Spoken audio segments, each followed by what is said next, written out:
नमस्कार, मैं हूं अंकुर और आप देख रहे हैं सत्यहिंदी.com। सत्य हिंदी की एंड्रॉयड ऐप डाउनलोड करने के लिए इस वीडियो के डिस्क्रिप्शन में जाइए, वहां पर आपको एक लिंक मिलेगा, वहां से आप ऐप डाउनलोड कर सकते हैं। अब एक नजर डाल लेते हैं अब तक की खबरों पर। हरियाणा के कुरुक्षेत्र के गांव गुमथला गड़ू में मंगलवार को किसान महापंचायत हुई, जिसमें भारी संख्या में किसान जुटे। इस दौरान राकेश टिकैत ने पीएम मोदी द्वारा आंदोलन करने वालों को परजीवी कहे जाने पर पलटवार किया। टिकैत ने कहा कि देश के लिए जान देने वाले भगत सिंह और महात्मा गांधी भी आंदोलनकारी थे, क्या वो भी परजीवी थे? अभी तक किसान आंदोलन में करीब 150 किसानों की जान जा चुकी है, वो भी क्या परजीवी थे?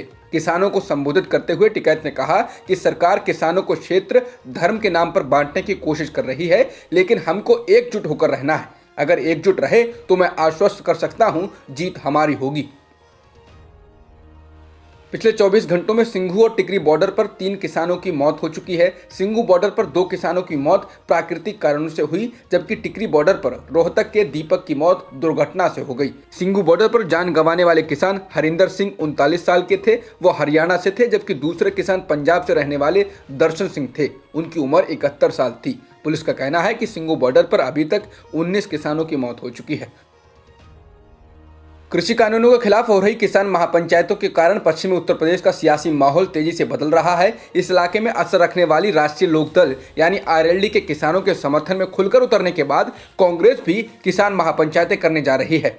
बुधवार को सहारनपुर में होने वाली किसान महापंचायत में कांग्रेस की राष्ट्रीय महासचिव प्रियंका गांधी वाड्रा शामिल होंगी। ये प्रियंका गांधी का एक हफ्ते के भीतर पश्चिमी उत्तर प्रदेश का दूसरा दौरा है। इससे पहले वह ट्रैक्टर रैली के दौरान मारे गए नवरीत सिंह के परिजनों से मिलने के लिए रामपुर स्थित उनके घर गई थीं। उत्तराखंड के चमोली जिले में आई आपदा के बाद टनल में फंसे करीब 34 मजदूरों को बचाने के लिए रेस्क्यू ऑपरेशन जारी है। टनल के एक तरफ से सेना और आईटीबीपी के जवान बचाव कार्य में लगे हुए हैं। ग्लेशियर टूटने से आई जल प्रलय से ऋषिगंगा और तपोवन पावर प्रोजेक्ट में बह गए करीब 200 लोगों को एनडीआरएफ और एसडीआरएफ खोजने में लगी है। अभी तक 32 शव बरामद हो चुके हैं, जिनमें 2 पुलिसकर्मी भी शामिल हैं। यूपी में पुलिसकर्मियों पर भी बदमाश हमला करने से नहीं चूक रहे हैं। मंगलवार की देर रात कासगंज के गांव नंगला धीमर में सिपाही देवेंद्र और दरोगा अशोक मोती धीमर नाम के बदमाश को वारंट तामील कराने गए थे, लेकिन बदमाशों ने यहां उन पर जानलेवा हमला कर दिया। बदमाशों ने सिपाही की हत्या कर दी और दरोगा को बुरी तरह पीटकर घायल कर दिया और खेत में फेंक दिया, जिसके बाद एक आरोपी को पुलिस ने बुधवार को एनकाउंटर में मार गिराया है। हालांकि मुख्य आरोपी मोती धीमर घटना को अंजाम देकर अभी भी फरार है। भारत सरकार कई सार्वजनिक क्षेत्र की कंपनियों को बेचने के ऐलान कर चुकी है। इसमें तेल company Bharat petroleum corporation limited यानी बीपीसीएल भी शामिल है, जिसमें सरकार अपनी हिस्सेदारी बेचने में जुटी है। वहीं इस बीच बीपीसीएल को चालू वित्त वर्ष 2020-21 की अक्टूबर-दिसंबर तिमाही में 120% मुनाफा ज्यादा हुआ है, यानी कंपनी 2,777 करोड़ रुपए फायदे में रही है। इससे पहले 2019-20 की इसी तिमाही में कंपनी को 1,260 करोड़ रुपए का लाभ हुआ था। बीपीसीएल के निदेशक एन विजय गोयल ने कहा कि चालू वित्त वर्ष में लाभ के रूप में तीसरी तिमाही काफी बेहतर रही है।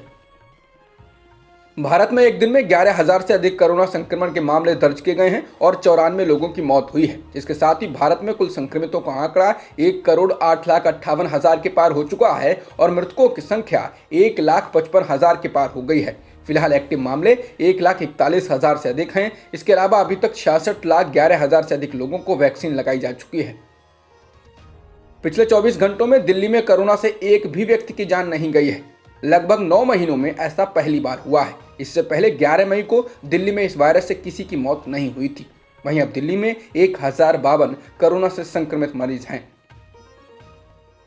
म्यांमार में लगातार 4 दिनों से प्रदर्शनकारी लोग सड़कों पर सैन्य तख्तापलट के खिलाफ प्रदर्शन कर रहे हैं। मंगलवार को प्रशासन द्वारा कार्रवाई की चेतावनी के बाद भी प्रदर्शनकारी भारी संख्या में जुटे, जिसके बाद पुलिस ने उन पर पानी की तेज बौछारों के अलावा रबर बुलेट्स भी दागी, जिसमें काफी लोग घायल हो गए हैं। प्रदर्शनकारी कैद की गई नेता आंग सान सूची की रिहाई और देश में लोकतंत्र की वापसी की मांग कर रहे हैं।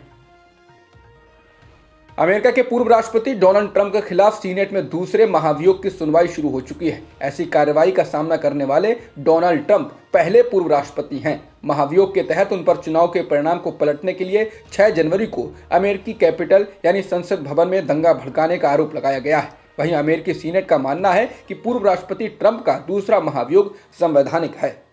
अब तक की खबरों में इतना ही। बाकी खबरों के लिए बने रहिए सत्यहिंदी.com के साथ। सत्य हिंदी का ऐप डाउनलोड करें गूगल प्ले स्टोर पर।